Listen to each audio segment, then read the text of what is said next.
G'day, how you doing? Welcome to David Joshua Ford Live. This isn't a regular episode. I'm in the process of building out a rack in my studio, as you can see by all of these boxes in the corner. So today I thought I'd just go through an impromptu kind of show, which is building out some of the shelving that I've got for my 16U rack that I've been talking about in previous episodes. So this isn't a show per se where I go through and showcase something or try and teach something.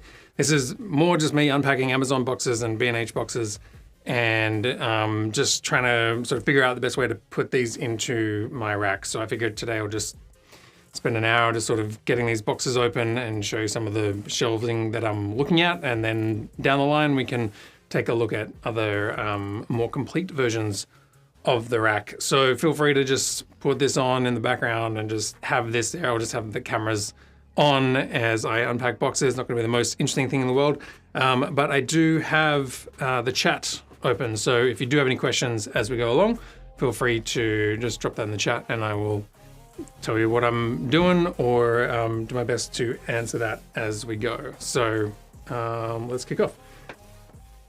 All right, so the first thing I'm going to do is just unboxing a whole lot of rack components.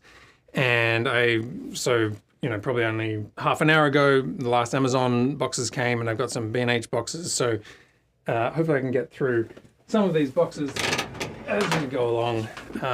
Let me have a look. And yeah, all right.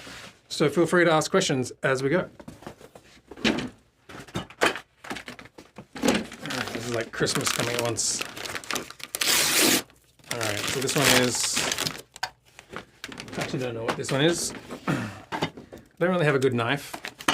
I know some YouTubers like opening things with knives. I've just got a pair of scissors that I've owned for 15 years. Scotch. Ah, okay. These were, I'm not sure if I'm going to use these or not. I think it was, what have we got? Does this go? Yeah, here we go. Ooh, yeah, I can show you. I was just looking at some, these are sort of to mount racks under the desk. So I'm just wanted to have that in my back pocket. And I was also wondering, just in case I want to mount this vertically to the rack within, like on the edge of it. But so that's not a huge thing. That may stay or that may go depending on what we have. All right, so let me just get rid of this one. I'm gonna have some order here for all of the things that I'm gonna open up. All right, I'm just gonna throw that one that side. And then we've got this box. Some of these didn't arrive in the best shape. Amazon packaging. Boxes. Okay. This is a shelf. One new 6-inch shelf. So part of what I'm trying to do with my rack over here. If I can move this one. Bring this one into frame if it's connected. Got the wing rack here. So I've got my 4U rack and I'm moving up to a 8U for video and then another one for audio. So I've got a lot of spaces to fill. And trying to find the best shelving is always a little challenging.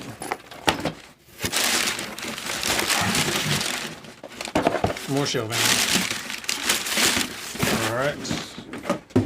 Don't know if I'll be able to get out of this studio. Where'd my scissors go?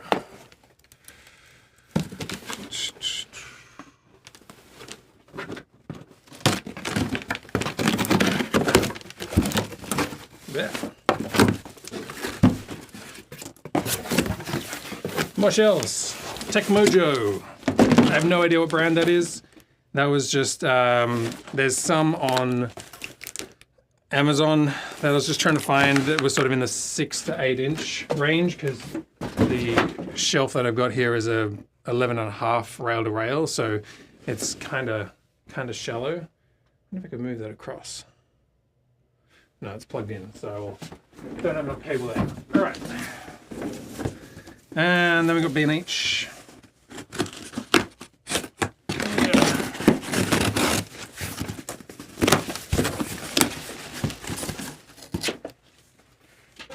paper's running away. Looks like nothing's in here. Okay. It's like a false floor. Sure. Yep, that's all that's for that box. I really can't get out of here now. Middle Atlantic. This is a 5.5-inch shelf, which I've actually got another one. Where is that? Somewhere here. I think I have one somewhere. I'm just trying to get a couple of these to match, probably for like a computer part. This one's the 3.5-inch version, and then this is the 5-inch, which is obviously the box is way too big for that. Let's keep on going.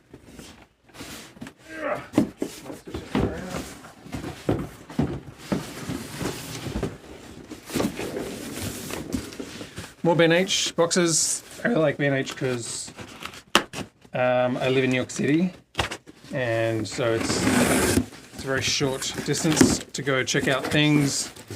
They have a lot of stuff, and I can easily like get stuff, and if I need to take it back, it's really easy to do that. So,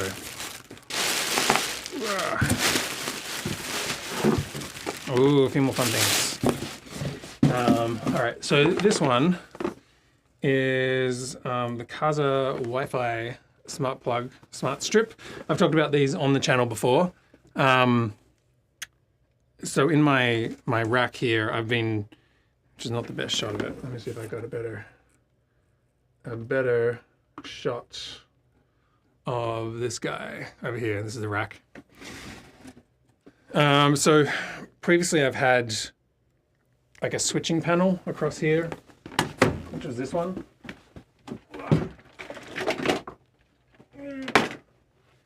This is actually an American DJ. It's not a power filter, it's really just a distributor, like a switch, like a strip that goes in there. So it just has some nice handy hard switches across there. These are useful for like resetting things. So like sometimes I've had the Blackmagic bidirectional converters freeze up and like the signal's out of sync or something. And so just being able to flick a switch on and off means I can just turn off the converters and then they turn back on rather than having to reboot the whole rack. So this used to live sort of down the bottom here. But I've also had problems with this, including my 2-year-old daughter was in the studio once and she switched off the web presenter, and then I was trying to do a remote show and I couldn't for the life of me figure out why the web presenter wasn't showing up on the network. And when I came into the studio the following week, I realized that she'd actually flicked one of the switches. So, you know, having a hard switch on here is not always a great thing, particularly if you've got toddlers running around. And so, what I'm going to experiment with is putting this strip in it internally, which is a Wi-Fi based one. I've talked about this on the channel. I have a ton of these in my studio, and that's kind of how when I come into the studio, I just sort of switch this on, and when I leave, I can, you know, just power down the whole studio without having to remember all of the devices. So all the different lights and that kind of stuff are in a sort of a scene, and that makes it really easy to start live streaming or stop live streaming, like power everything down. So I'm thinking about putting one of these in the rack, probably somewhere where it's accessible, because it's got like 6 individually controlled switches. So I don't have to turn off the whole rack to do that. All right, what else have we got? We've got 2 vented panels. So these are just sort of faceplates. Mostly, some of it's cosmetic, because I think there's some things I'm going to put in the rack later on, like some monitors or more audio receivers that I haven't purchased yet, and but I don't want to buy them all at once. I'm just going to sort of hold on that. So that's the faceplates. Also, I'm wondering with this faceplate, I might put the power strip to the back of it, so it's on the inside. But I got to figure out easy access for it. Ugh. Oops, sorry. More boxes. I really gotta get out of the studio now. What's next? Let's go with this one. It's probably another shelf. Can't even see my iPad anymore. Oh. Let me put this up somewhere where I can see it. Oh, here we go. Emmanuel, where are we? Hello, watching from Cape Verde in West Africa. Welcome, great to have you here watching. If you do have any questions, let me know. I'm gonna pop this up somewhere super unsafe like that, so I can see as we go along. All right. Yeah.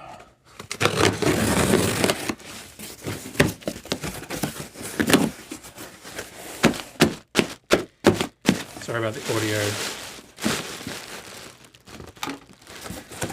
All right. The great power strip, power conditioner. Is it? Man, that's it. Okay, so this is fire hazard. Can't get out of here.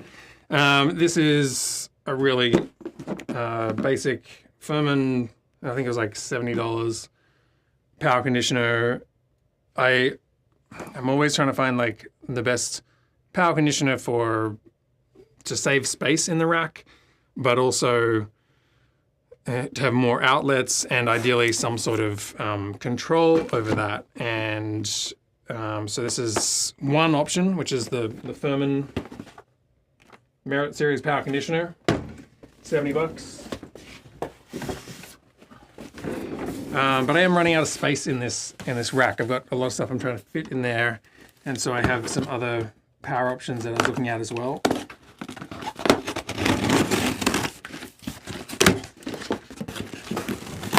Yeah. Oof. Try and do a gentle pop, so we don't. I'm running a shotgun microphone now because I didn't want to have too much of me heaving while I'm undoing boxes. But okay.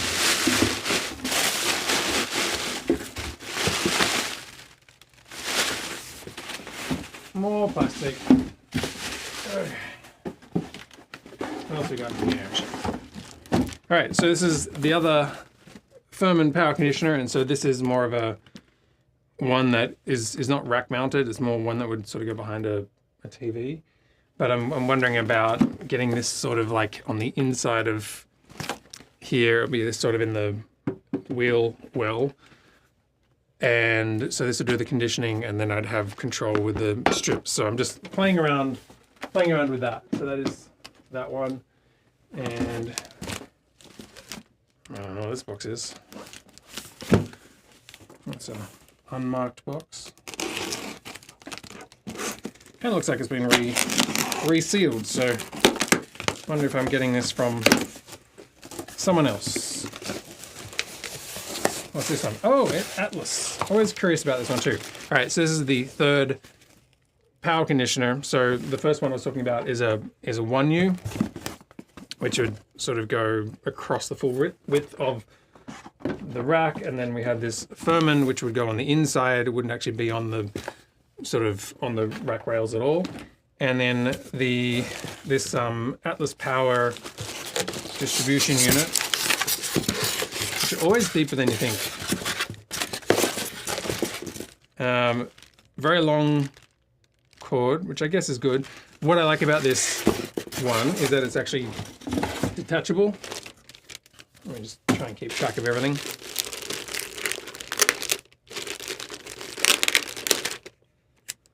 Dun, dun, dun, dun.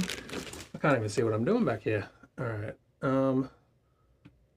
And let me go to this one. There we go. Come in a bit. Just so you can see a bit closer. So keep track of that. So this is. So because I'm building two racks, basically, I'm going to have two 8U racks. Eventually, I'm probably going to need two power conditioners. They'll probably daisy chain while they're in the studio, but I want them so that they can be separated at a venue. so that the audio person and the video person can be in separate compartments. So they both need to have their own power sources coming in. So this is a half view. And I'm always curious to sort of see how it would go from the point of view of mounting it alongside something. So I've got, you can sort of sit like that. And you can see it is kind of probably the majority of the depth here.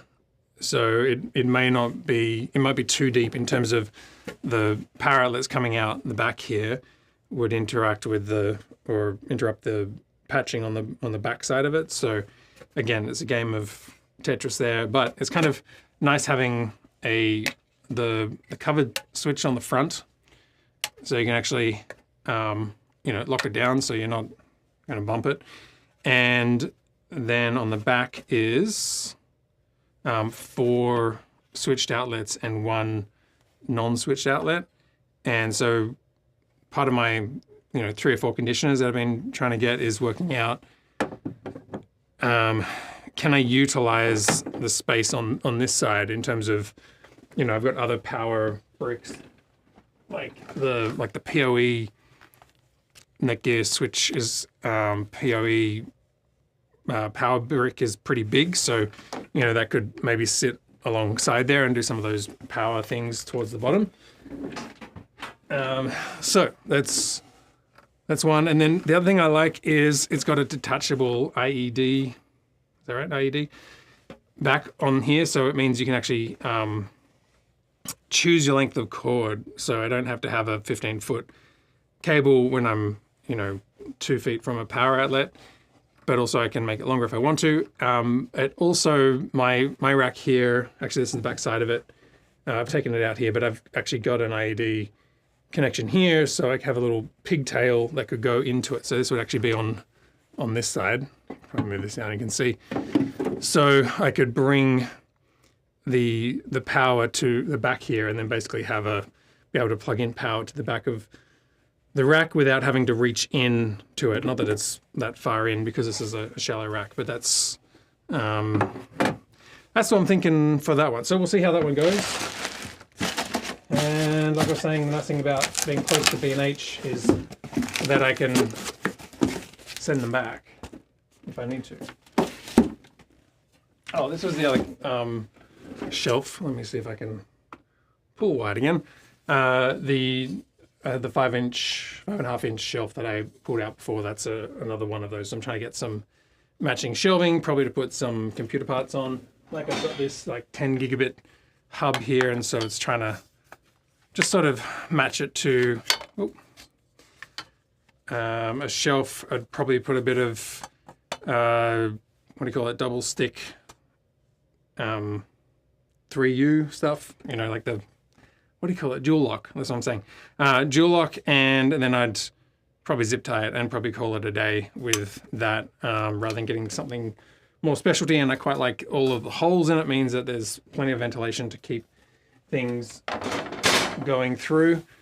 Some of what I'm trying to do is figure out where to put some of these shelves, because if you saw my last live stream, some of the Blackmagic shelves are they're not great. They're too deep. Atlas Sound. Oh, and then this is a little, which I'll have to play with, is where are we? This is just the other side of this. So this is a patching tunnel.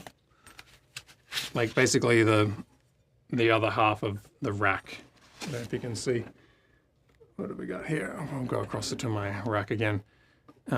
So this half here. So that could be just a blank one. I was trying to find this kind of thing, but maybe with some sort of Nutric connectors, just to get a couple of ports out. But we'll see. We'll see what we've got. Alrighty, I'm gonna keep that one intact because gotta keep the packaging because you don't know if it's going back or not. All right, and all right, the big bad boy is last. Should see my boxes over here. I can't get out of this studio. Alrighty.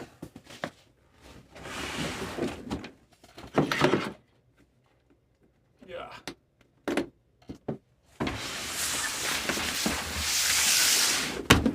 Alright, so this one, can't even see this one. Let me go to wide shot. This one. This is the other half of this rack here. So it's another rack. Let me see if I'm opening up the rack. There we go. I'm gonna start my loop. I built a camera loop, so I can just have the cameras on automatic, and we can go through these. Hopefully it's wide enough to see what we're doing here. I do my automatic cutting and automatic camera maneuvers between this. So this is the SKB shallow rack. Excuse me. All right.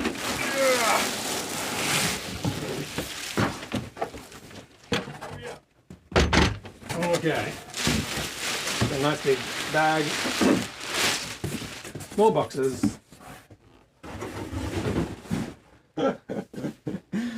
I really can't. Excuse me.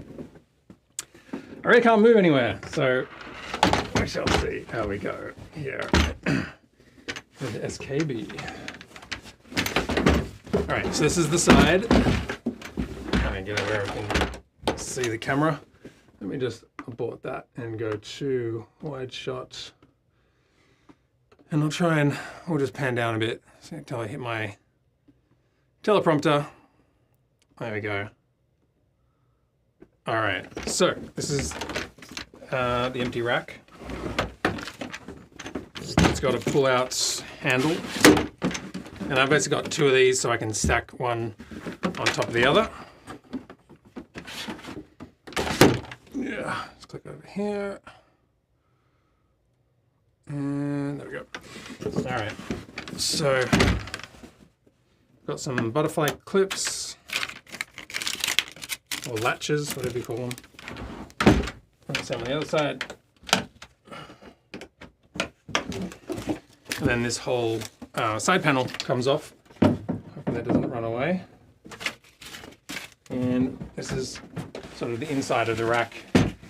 And part of what I haven't fully tested it, so we could probably do that, is the wing rack that I've sort of turned on but not really used, is going to be going in this one. So that is, let me just put some screws over there, and we'll take off the other side.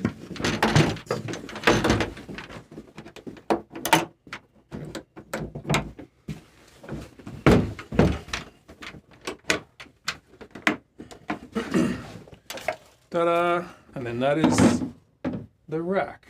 It's probably going to slide around everywhere. So the underside of it looks like this.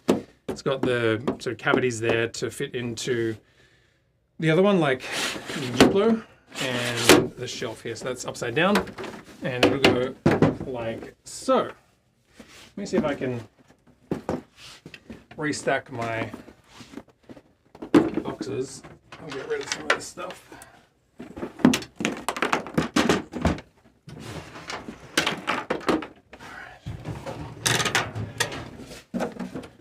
All right, so I think it's going to go like that. Go back to wide shot. So this will be the front. I could swing it around and have it on this side for the front, but usually all of the power is on the right side if this is like facing forward. And I think I want to stash some like excess cable and stuff in the depth of the wheels that are here. So that's why I think I'm going to have this as the front. And I've got some questions. All right, what do we got? We've got Jesse. Good afternoon from Redlands. Hopefully my mic placement is good here. Great to have you here, Jesse. What solid state drives do you recommend? I've just been using I don't know if I got any I can show. Just the SanDisk or whatever. It's plugged in at the moment. I could yank it, but where is it? There's one hiding up there too. I've just been using I think they're SanDisk SSDs. There is a list of drives on the actual Blackmagic website, but yeah, I don't think the ones that I've got on there actually on the list. So the ones that I've been using are usually a 2 terabyte one, but I have also sometimes used a 4 terabyte. So yeah. And what dolly are you using for all the rack cases? Another great question. This is actually a filing cabinet at the moment. So I got a couple of filing cabinets that I am just, I've just put it on this for getting it up to my height for showing on camera. But these racks do actually have a dolly that is built for it. It's a little hacked here. Oh, how's that quality control? No, it's not too bad. All right, it's going to have worse than that once it gets out in the field. So yeah, I was thinking I might get some like grippy tape for the bottom because I don't want these sliding around a desk too much. Just something that's rubbery so that if I put on like a client's table somewhere, it's going to be protecting it rather than like a staircase grippy type thing. But the dolly rack, I think it's about $185 at B&H or something, and it's built for these. So at some point I'll probably get the dolly, but I just want to see how I go stacking them. I haven't actually stacked them yet, so we'll see how we go. Gotta move these boxes off. Whoa, way too many. These ones down here. All right, and then these ones, we'll put these ones over the back.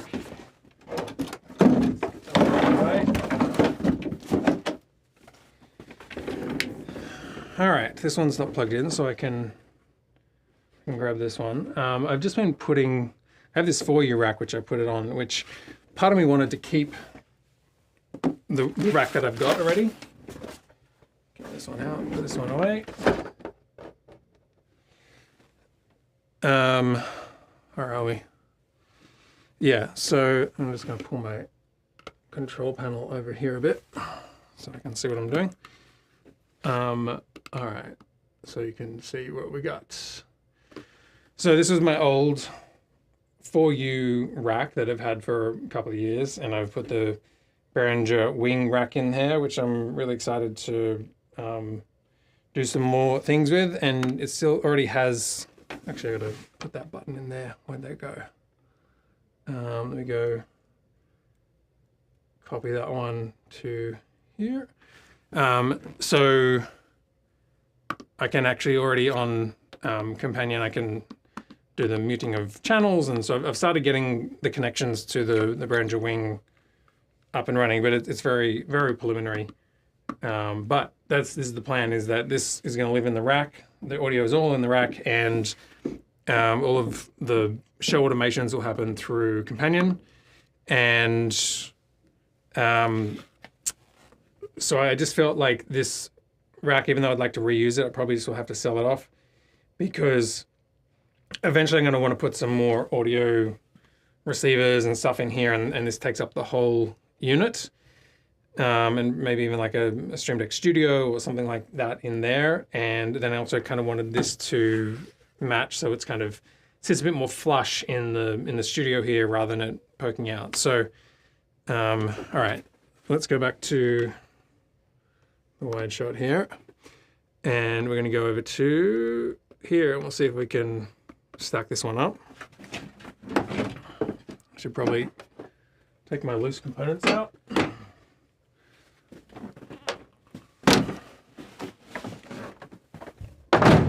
There we go. Look at that. That's how it's going to be. It's going to be, it sits together. It doesn't separate. And then, so I think this will be video, and then this section will be audio. And the wing rack fits in here, but I just want to test the depth of the cable connections, because ideally for permanent audio connections I don't have to unplug them in between shoots. All right, so let's get this guy out here. Oh, I think we are about to, yeah, I think we lost power there. Okay. Ooh, running out of power options. And let me go down here. So this is the wing rack that was no more. On off. And this is the depth that it has on this one. Let me just get the Ethernet cable out. So we're free. And yeah, so this is actually, it's not a bad depth for, you know, if this was across here, you don't have to reach in too far to get to the audio components. It's a little warm. Yeah, interesting. It's got a bit of heat. I haven't noticed really any audio, like any noise coming off that. I'm just gonna unscrew this one. Dun, dun, dun. While we wait, let's go to my camera loop.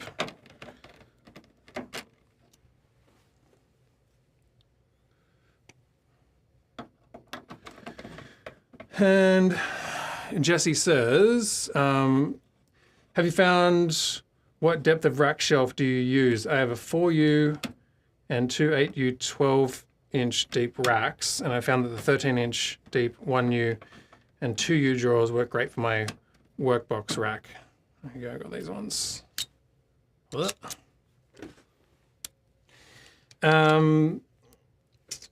The racks can be a little deceiving because often you're just thinking about the use space vertically. But if you think about the depth of it, like this is a 15-inch box here. And what I'm moving to is more of a 11.5-inch. So I think it's probably going to be about that. So let me just see if I can hide that one.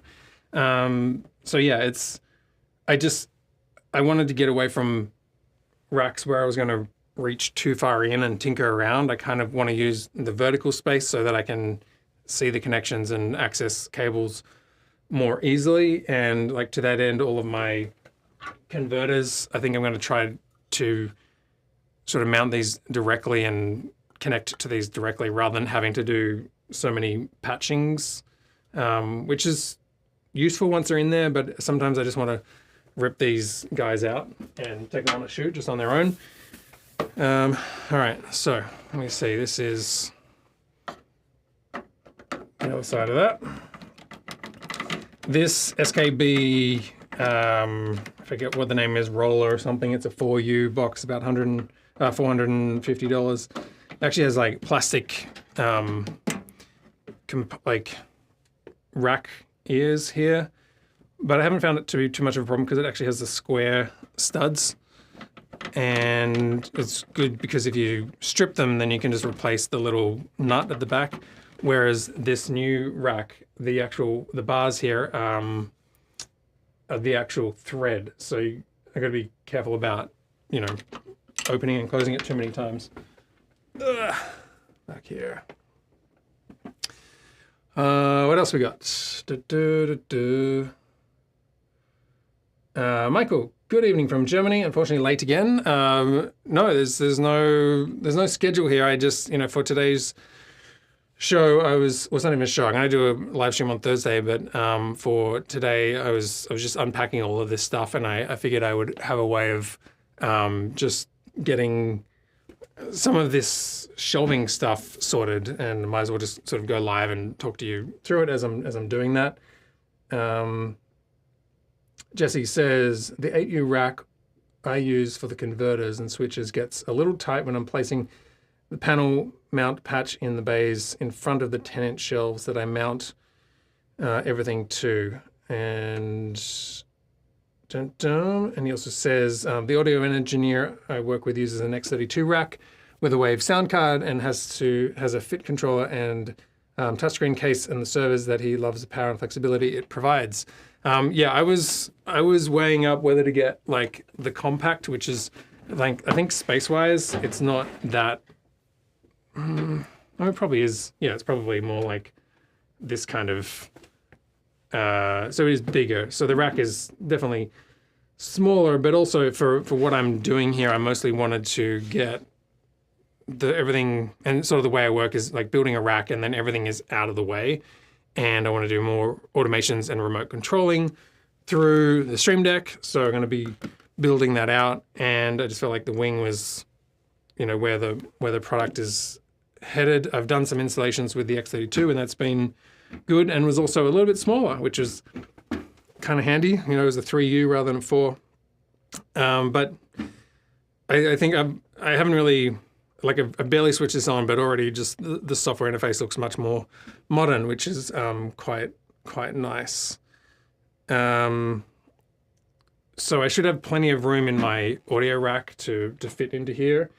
It's probably more of the question of with the video rack of like what I'm trying to fit into there. And then I've also heard that they are building out a sort of network-based sort of X-Touch type thing for the rack wing.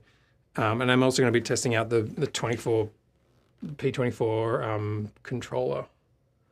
All right, so that's the rack, and it's basically going to fit in here.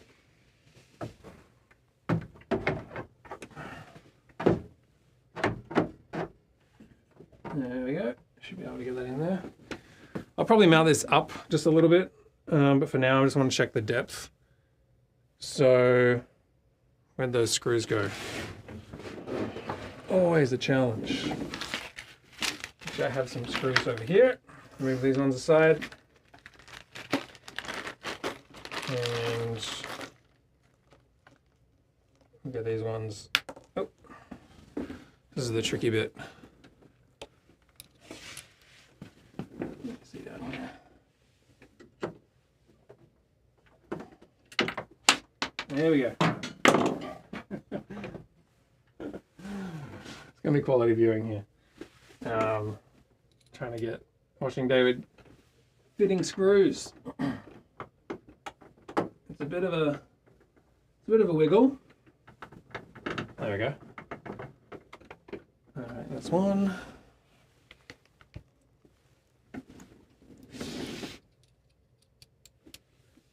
And down here.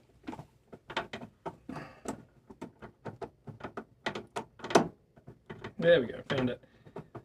Yeah, so I don't love the fact that if I ever like stripped these screws, that I feel like I've probably ruined the rail.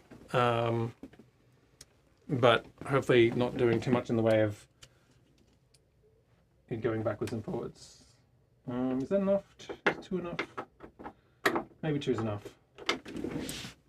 Just to, it's not going to move anywhere, and I'm not throwing it around too far. Okay, I'm going to just do 2 screws for now, and we'll see if we can swing this one around. Actually, I don't even need to swing the filing cabinet. I could just slide the whole thing around here. There we go. I think I have a preset for this. Let me see if I've got. Let me go. Sorry, I'm just jumping my cameras around. Not that one. Rack. Not that one. I'm going to go to rack wing. Here we go. Ta-da! I know I moved that around way too much. Okay, let me just go up here. There we go. Got a better view. So you can see the back of it here. It's very nice for if you're just fitting it on the back of it. But let me see how we go when we get. Let me grab what have I got here? Like just a audio controller.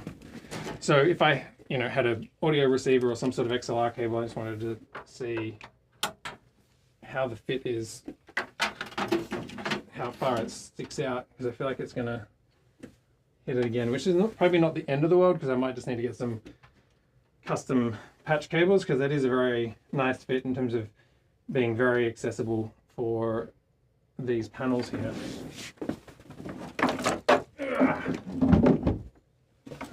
drives. SKB, I think it's this side. All right, so let me see if we, maybe I can grab to camera 2, and I'm just gonna see if I can give you an alternate view. And there we go. All right, so this is the fit. Oops, upside down. This could be the other side, actually. This could be, I think it's the wrong side.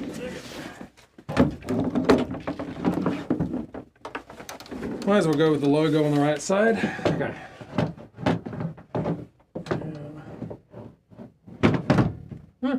Feels good, actually. Oh, so good.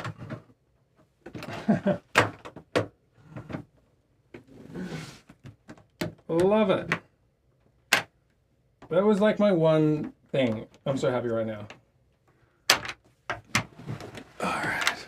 Let me just come back to mid shot. This was my one thing with the rack was like, I was like, I feel like I'm gonna be like half an inch, just like too much of the audio panel, but we'll see. So what have we got? Got to be able to show you what's in the rack. So that's with the bottom, what's that, the back side of it. So if I swing around this side here, and it's good. Oh, that's so good. I'm so happy. I thought it's just, yeah, that's so good. I love it when it fits perfectly. That's great. Cool. All right, so this is the wing, and this is going to sit probably up a little bit higher. And at some point I'll get some more audio components. A lot of the audio that I've got at the moment is more like field recording, like a little video production type, like these, you know, G4s. But I might get some more rack mountable ones. And I'm also thinking of putting Dante in here. I haven't done it yet, but it's probably, you know, this rack is, well, I got it for about $1,550, I think, through Sweetwater, and the prices have just gone up, and now there's about $1,800, which is still a good value, I think, for what you get with all of the ins and outs in this rack. But for about, I think it's another $600, you can actually add a Dante card into this. So in the back is a card which has SD recording, which is great for just having a backup. And then an internal card can run Dante. And part of the reason I want to do that is just so that with the, where are we? Constellation. So once I get things like the Constellation into the rack, you know, up here, at some point I've got to get program audio from the wing into the live stream, and it's pretty easy when they're like stacked like this. You can just have a cable, and if it was just sitting in the studio, then it wouldn't really matter. But I really want, when I take it to a location, to be able to say to an audio engineer, like, okay, here's your unit, go set up wherever you want, and then we only need an Ethernet cable to basically have it all patched in. So that's what I'm thinking with that. Very cool. That looks nice and flush. All right. What's next? Let me see what we got. 2 more questions here. What is the model for that half rack power conditioner? It's a good question. I'll find you the. I'll log in here, and I'll bring this one up. Where is it? View all my orders, and SKB, and we can work through some of these ones.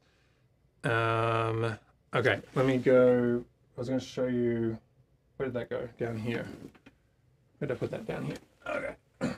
So this is the one you're talking about. This is Atlas IED, which is probably about 8 inches deep. It's basically a square box, so half a U by effectively what is half a U deep. And this would be amazing if it was half that. If it was just, anyway. So that needs to go in, you know, on the back end of this, in there. And let me have a look. So if we go to this one, let me find in my, no, not that one. Let's go to this one. We're going to go to, here we go. All right. This one is 130 bucks. It looks like this. So the front side of it has that power switch with a cover that snaps over it. It's got circuit breaker here, and it's got outlets, you know, all the sort of the lights here, and then an unswitched outlet, so you can always have power coming out the front. And then there's another component that you can get that has, let me see, it has, I just go back to my order list here. So that was that one, and then, not this one, let me see, power conditioner, Atlas, this one, I can click through to here. You can buy a rack mount kit. I guess it's for amplifiers and that kind of stuff. But this is sort of the half panel, so you could have a blank space behind it and store other things in there. So that's something I've got to play with as well. So that was that one. And then the other one that I was looking at was, so this was the one new, man, these ones got to click on all the links, huh? This one. So 70 bucks. And this is probably a very common basic one. So it's a 1U, goes the full length of the rack, but it's quite shallow. So it means that the power cables have some space here to protrude without, you know, hitting whatever's is at the back of the rack. And then on the back side, you've got about 8, I think it is. I think one of them's unswitched. I can't quite see from here. Where are we? Or maybe they're all switched. And then the unswitch is on the front. But one thing I'm trying to avoid is like this power cable here is always attached, like you can't disconnect it. Whereas I quite like with the Atlas IED, it has this at the back. So you can actually choose your length of cable and make more of a pigtail like I was talking about before, rather than having something that is always, you know, 15 foot of really thick cable that you're trying to pack into the back of a rack somewhere. So that's what I've been looking at. Let me come back to here, and we have Jesse uses Velcro with double-sided tape pre-attached, and it works really well. What size Velcro do you use? I was trying to find it. I put it somewhere. Okay, I don't have. There's a piece that's on the floor. Let me go down here. This was on my floor, but I wonder if I can go right in. Let me just go right in here. I'm going very slow. Let's go right in here. Zip. So I use, I think it's about a 1 inch, and that'll be in like a whole roll, and that is the sort of, you know, snaps together. So I think that's what I'm going to do for all of my connectors. And like I was showing you before in the last live stream, where did my things go? Where is it? I did get this black rack here. So let me see if I can get this one in here. So there's this black rack, and I'm off mic here, which I was going to get all of my converters, because you can mount 16 of them through these screws, but it's a little bit deep for where I want to place it in my shallow rack. So I probably want something that's more like this sort of depth. And so that's where I've bought some of these Amazon racks, because I couldn't find what I wanted at B&H. Amazon had some that were 6 inches and 8 inches. So I'm just sort of playing around with that depth to see what will fit in the rack. Because part of what I'm trying to do is to get computing components on the back side of here, you know, in terms of like PoE switches and router and 10 gigabit switch and all that kind of stuff into the rack itself, so that this is kind of the brain that does all of the computer networking and the video switching, recording, all that side of it. And then this bottom one will really just be audio. And I was sort of playing with the idea of having a USP, UPS, uninterrupted power supply, that one. UPS maybe in the back, because there's a bit more space here, and it'd be heavy to put down the bottom of it here. And then also just thinking through some of the placement, because the nice thing about the wing rack is it kind of tilts up, so you can have that panel a bit more accessible for your eyes. And then I've got to think about whether I move the Stream Deck Studio down and having like maybe some monitors here. And I'm still weighing up whether I want monitors in there, because that could be another $600 that I don't spend on monitors in the rack, because most of the time I'm actually sort of sitting at a desk looking at a screen. So I use this more as the brain, and then have a cable going to a desk so I can just kind of sit down. But there's some jobs where it would be nice just to, you're just in a corner somewhere and you just need to be able to switch something right away.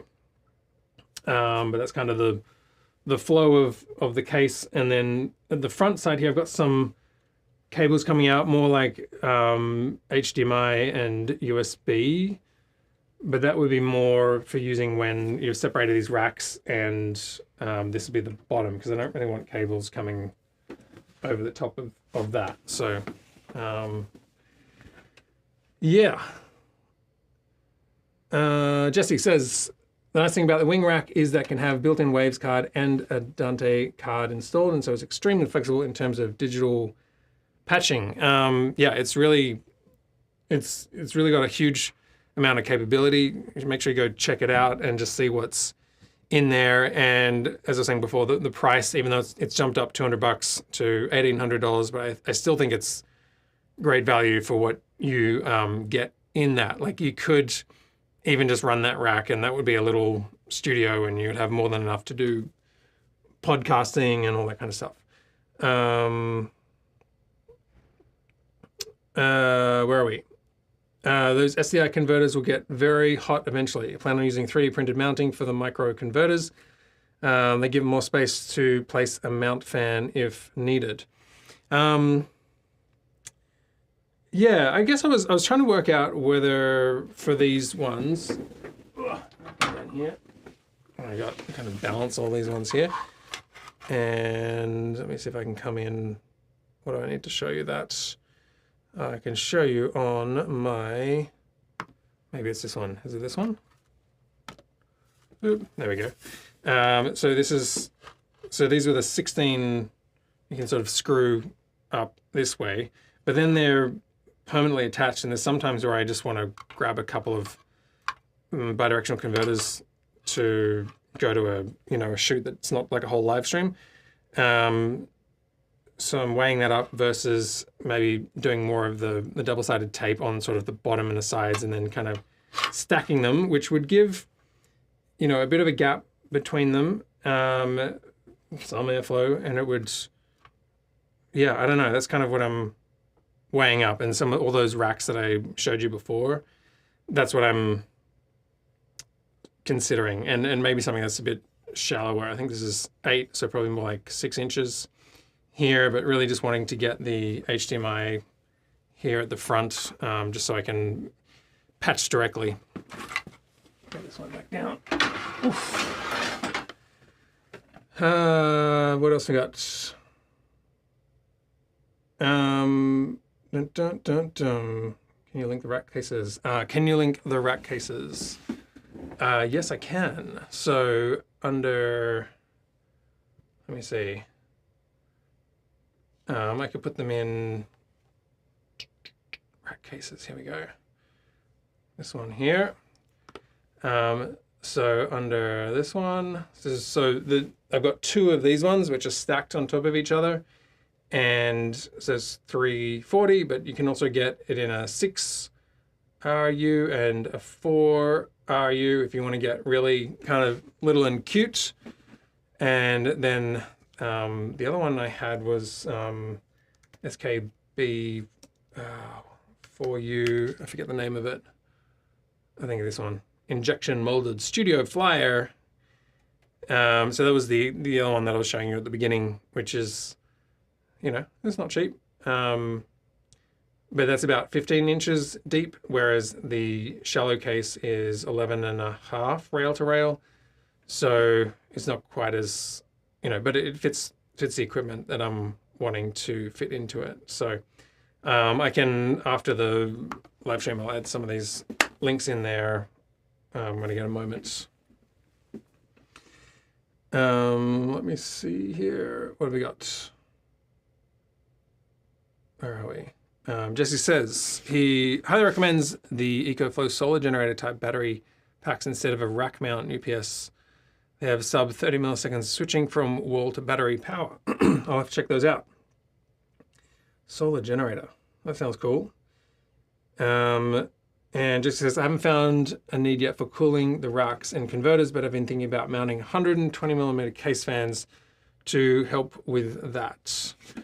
Yeah, so I've got this AC Infinity one here, which I've just, I had that in my 4U rack and it was in the back. And I've been planning on putting that in the front just so I can sort of see this display here and keep an eye on the heat and stuff like that. But I do think with the, it's sort of packed away here, the web presenter and the hyperdeck, like I was showing on it before, this lip on this is really perplexing me of where to place it in the case because it really kind of cuts through. So I'm sort of thinking, and I don't want to put the constellation too close to this because then it gets kind of hard to reach in and patch cables. So I want a bit more space. And so I'm thinking maybe I'll put this one just all the way at the top to get it out of the way and then put the fan on the back again, which, we'll see where we land on that. But, it's funny because I did a big diagram before I started and it certainly helps plan. But then when you come to it, there's a couple of things usually around just like how far cables protrude out or don't protrude out that you got to think about. Chuck that one down again. David, HDMI or SDI workflow? It's funny because like it's an SDI workflow, but you can't really get away from HDMI, I think, because eventually you're trying to plug in a computer to show a computer screen. Like now that my whole rack is pulled apart, I'm actually running this whole live stream off an ATEM Mini Pro, and so that's HDMI. So I've got my cameras normally run SDI out, but I have connected the HDMI to run this show, and I basically just got the cameras 1 and 2 is like the front and the overhead, and then a computer input, which has VLC and the show music, and then input 4 is H2R graphics with a chroma key. So that's kind of tying up all of my ATEM's capability. I much prefer the SDI is a much nicer workflow, and the cable runs are much better. Actually one of the biggest challenges I'm trying to figure out at the moment is I come back to this rack because it's just perplexing me. Let me get these ones.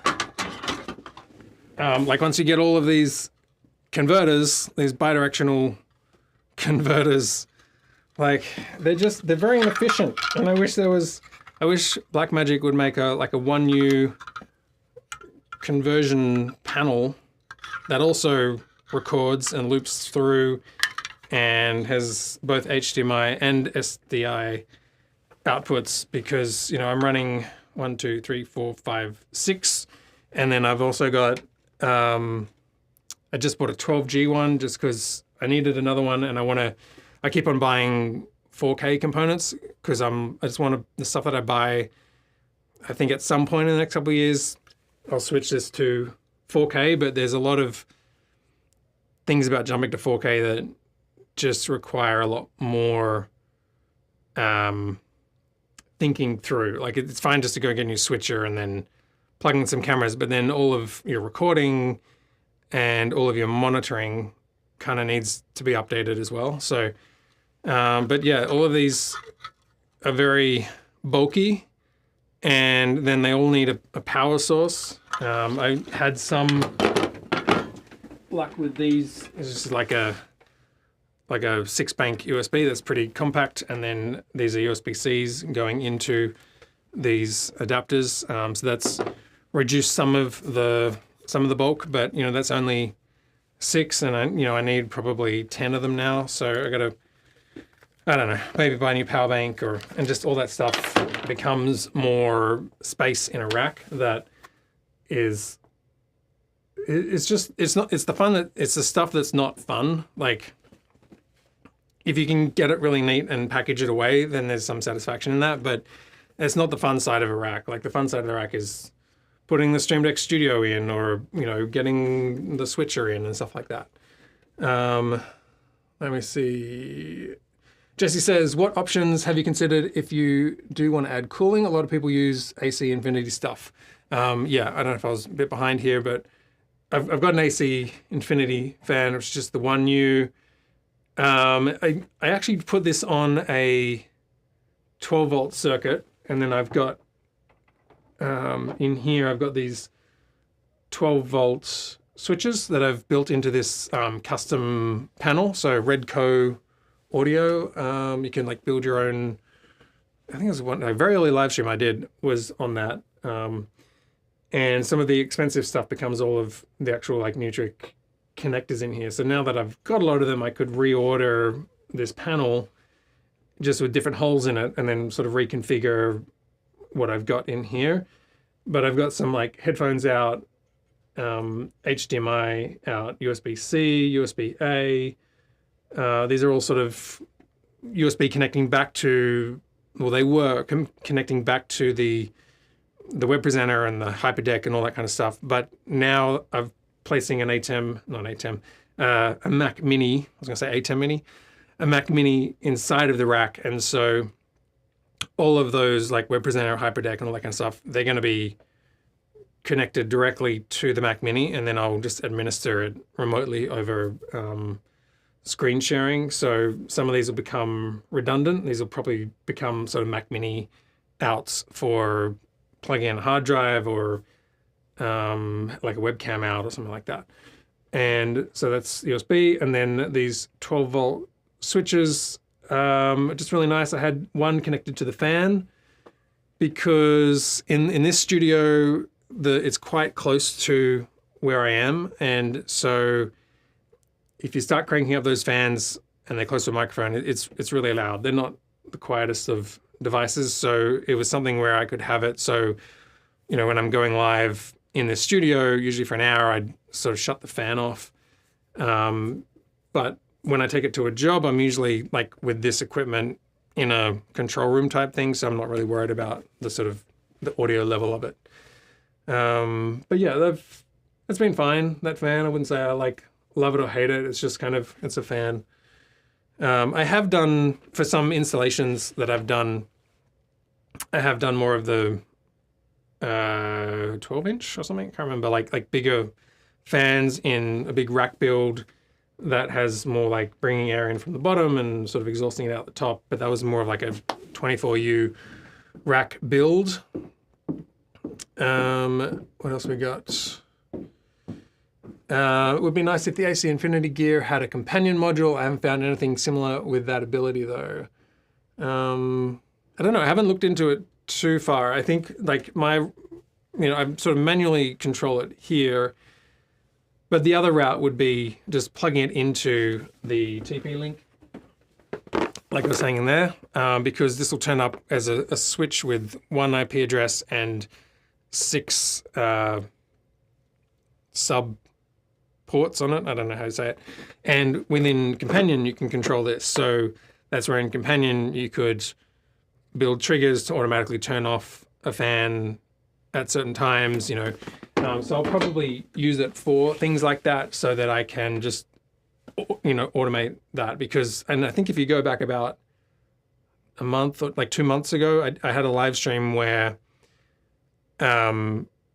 I had the fan on the whole time, and it's kind of, you can kind of hear it in the background.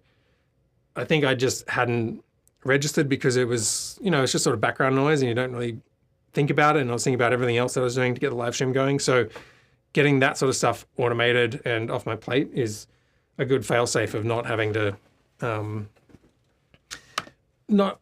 think about all of the things that need doing. So yeah, what else we got here? We've got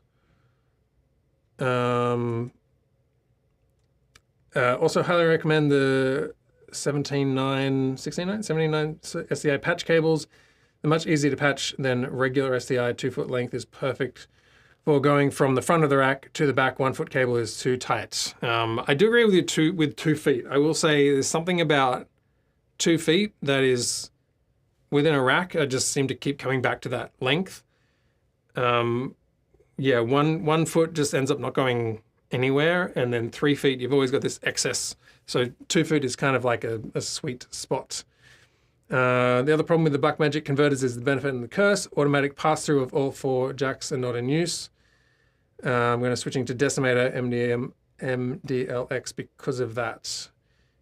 The automatic pass-through of all jacks are not in use. Yes, that can get very confusing. I think what you're talking about is with these bidirectional converters, they've got SDI in and out, HDMI in and out. So you can either use it, HDMI in and then HDMI out and SDI out, or SDI in, SDI out, and HDMI out. Or plug all 4 in and your HDMI goes to the SDI out and your SDI in goes to the HDMI out. So it's kind of a cross conversion. But if you've set it up so you've got one line coming in, one line going out, but then you unplug one of the signals, then it goes into that sort of loop through and convert mode. And that can be very confusing if you're looking at a multi-view. And then suddenly you've got this picture showing up that you weren't expecting in a box in your multi-view, and you're trying to figure out what signal's routed where, and it can get very confusing. I wish, it can't be that hard. I wish within the software that you could set it to either automatic or manual, so that you could just, have it as a bidirectional conversion and turn off the automatic resyncing, so that you just have black if, you just got one signal coming through. I agree.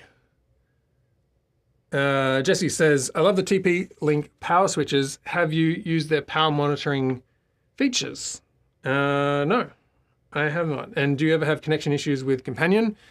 Great questions. I haven't used the power monitoring features. I assume you're talking about within the app. I'll have to check again if you can pull that into Companion, because that could be interesting in terms of, if stuff's on or not. And yes, I have had a lot of problems with the connection to Companion.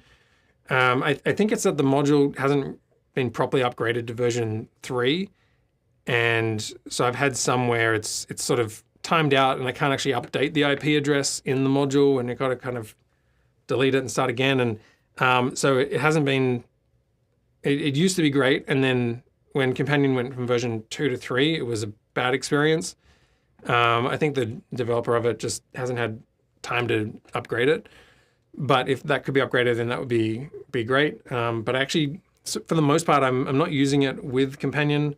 I'm actually just using it on my phone and on the computer. So I have the Casa app on the phone, and I build scenes with that. And so if I'm, running late, got to keep an eye on the time. Actually, I got to go soon. Got to go get my girl.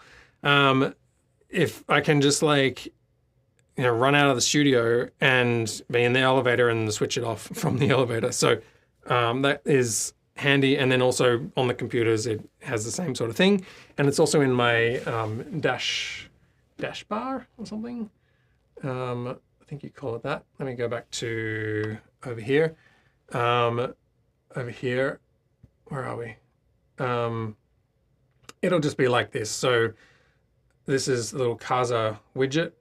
So I've either got this one here, plus one over here. So this will be the panel here, and I can actually go through all of my switches independently and switch them on and off. Or I'll build scenes up here in terms of either depart the studio, turns everything off and just keeps the house lights on, live streaming, switches off my studio speakers so that I don't get sort of feedback, and then editing switches off the live streaming but turns on the audio monitors for editing, and programming is sort of an in-between where I've got the audio speakers on and as well as the live streaming so that I can listen to music while I do it. So that's kind of my scenes that I run, and then it's just very easy to hit that and depart the studio. And the other one that I quite like is just the focus modes on the Mac. So I have one which is live streaming, and I should really build a shortcut for that just automatically turns on when I start the show, because that's really neat for just creating in Mac OS a setting that mutes all the notifications, because I mean, when you think about it, we've got all these notifications that pop up on the phone. So I've just got this, you'll see like my phone goes into this like live stream mode, and it's nice because I can just flick it on the computer, and then my phone and the iPad are all in the silent live streaming mode, and I'm not going to get any calls while I'm mid live stream. And also I'm not going to get any notifications that pop up on the computer while I'm demoing something. So that's been really handy just to sort of manage that across like all of devices across the one iCloud account. So I would recommend that. Jesse says you have to go back to the original live stream where you talked about the Redco patch panel. It's very inspiring. I should do that. I think that was back in 2022. So I feel like I've come a long way since then. I'm still using that patch panel here, and I've got 2 of them. Yeah, I could definitely do that on a live stream. I'll keep that in mind because it's pretty neat, and it can be cheap. Like just the metal cutouts are probably $20, and then HDMI connector is maybe $7 or $10, and then if you start adding USB-C cables to it, then you can. I think I ended up spending like $400 on 2 panels, but they were like loaded down with stuff. So yeah. Yeah, decimators allow you to turn off the loop through. They still haven't added that software in the Blackmagic ones. I have been thinking about getting a decimator, and I might do that. I think they're just one of those Swiss Army knives that's very handy on anytime you go to a job.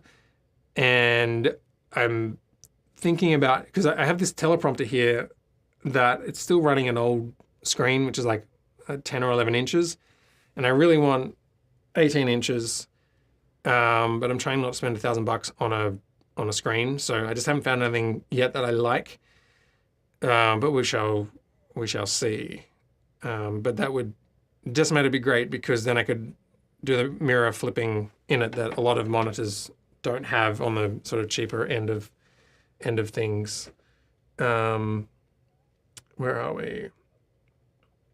And okay, Jesse follows up and says, yes, in the app you can see the live wattage drawer. I do believe they have feedback on what jacks are on or off in Companion 2. I hear the other TP-Link module is more stable. Oh, that's right, there is another module. I have to check that out, because is it the Tapo or something? Like there's some other module which I should check out and build into the rack, particularly if I'm gonna, I think if I do go that route of using this as my internal components to switch things on and off, I'm probably going to want to build that switch into the Stream Deck Studio so that I have front-facing buttons to turn different devices on and off. I think that'll be a really neat use of the Stream Deck Studio in there. But we'll see. Also, like that, this smart outlet is just it's a lot smaller than a lot of these rack ones, so I'm hoping I can save some space in there, but we'll see how we go with that. Did I miss any power plant? Blah. Jesse, just switched to industrial grade power supplies because of the chaos of all the USB patch cables. I agree. A 1 USB to 6 USB splitter cable helps considerably as well. 1 USB to 6 USB-C splitter. Yeah, I probably should try that out. Like now I've got, you know, probably 10 things that are needing that. When I built the original 4U, I only had 3 in there. And then I also had, where are we? I've got these like Avenir, what do you call them? HDMI duplicators. And they take a 3.5 millimeter, like barrel, which is, you know, smaller than the regular kind of 2.1. Wait, what did I say? Is it 2.5, 2.1? Maybe it's a 1.3. I don't know. It's a smaller connection than that. So what I was able to do was go. So I've got this power bank has a bunch of USB-C patch cables that are just a foot. Maybe they're a foot and a bit. 2 feet, perfect length. And then I've got these cables which are it's like USB-A to a regular kind of 2.1, you know, computer 12-volt jack type thing, except it's 5 volt coming out here. And then I've got a little converter which I found on Amazon for, you know, under $10. There's like 2 of them. So that plugs into that and converts it to the smaller size to go into this one. So it's basically converting a USB-A power into the barrel connection. So that just helped eliminate another power break and just put them like 6 into 1 with that. So that was handy. Yeah.